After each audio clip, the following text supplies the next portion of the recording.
Kishida o'tkazilgan insultdan keyin ro'za tutish aslo mumkin emas. Sababi ro'za vaqtida organizmda suvsizlanish hisobiga qon quyulashishi kuzatiladi. Buning natijasida arterial qon bosimini keskin oshib ketishi yoki keskin tushib ketishi natijasida qayta insult bo'lishi mumkin.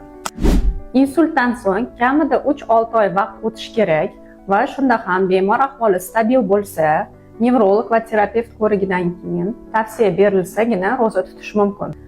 Ro'za tutayotgan vaqtingizda shifokor tomonidan tavsiya berilgan dorilarni aslo to'xtatish mumkin emas.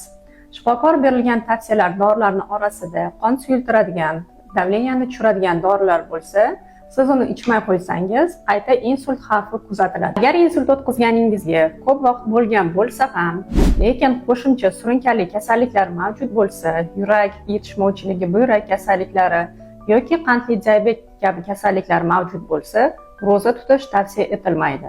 Bunday holat bemor ahvolini yanada og'irlashtirishi mumkin.